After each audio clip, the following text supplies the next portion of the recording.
What's happening, fam? L.A.R. movement still moving. Subscriber die trying. You see the thumbnail, man. Listen, Shakari Richardson. This is why people don't like you. And it's not going to be about disrespecting or cussing the young lady out. Because in some ways, she reminds me of Adrian Broner. Now, it's great marketing, but that doesn't necessarily mean it's a good idea. You know what I'm saying? With track in particular. Let me tell you what I mean. So they have a race at the Prefontaine. She comes in last. I'm not really shocked by her coming in last in the final. She comes in last in the final.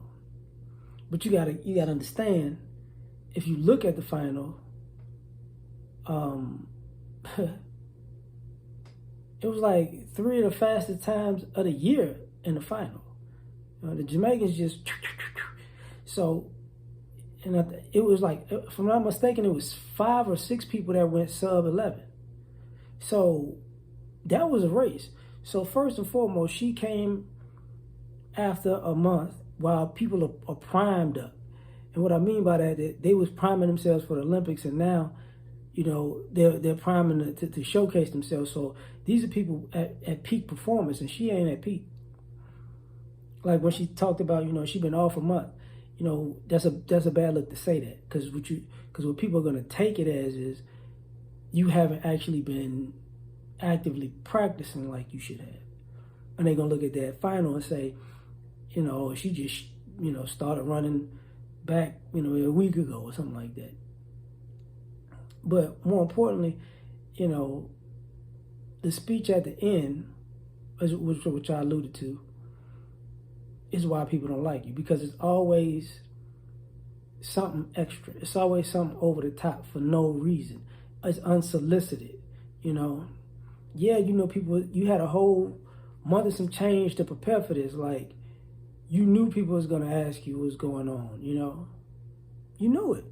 So you should be, okay, let me just listen. If she won, she probably would have went off again. Because, see, when she won, she was crying because of the situation. But when she lost, she was visibly hurt. You could tell her feelings was hurt. But instead of just saying, I got to step it up, she made the declaration, I'm not done. And of course they're gonna have to see it again. She is right, you know, in that sense. She's one of the fastest women all time. But right now you got 3 women ahead of you on that. You said you're the 6th fastest of all time. So you got to remember, the 1st, 2nd, and 3rd place women, I believe they're 2nd, 3rd, and 4th, you know.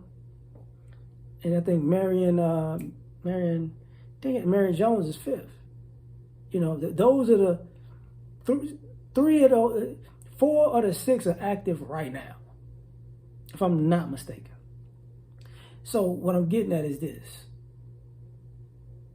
You get on TV cutting up for no reason.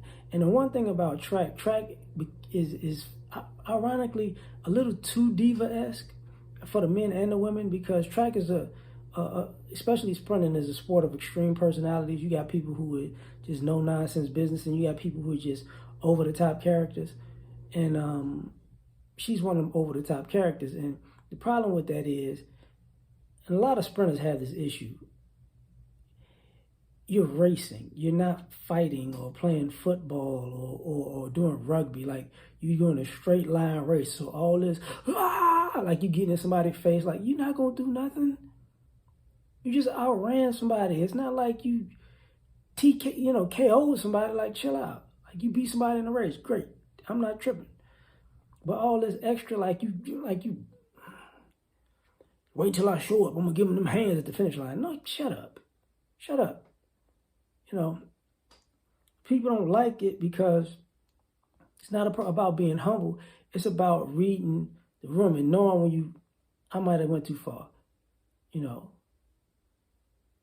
I might have went too far. And she has a habit of going too far. It wasn't just the Olympics. It wasn't just the Prefontaine. She's done similar things that got people scratching their head. Like, you know, she's an LSU alum. So I hope the people, you know, some of the people at LSU holler at her and get with her and be like, hey, listen, people not gonna like you because every time they put a mic in front of your face, you don't know how to, you know, be anything but out of pocket. And I don't have to reach to say that she's out of pocket. She's just out of pocket.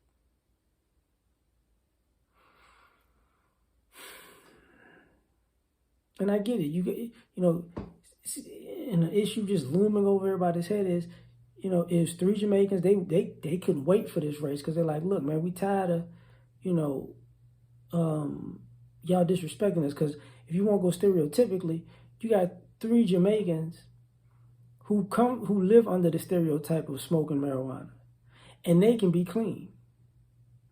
But an American gets popped, and now all of a sudden, and you understand, weed is illegal in Jamaica. I already know that, but I'm just saying the stereotype itself.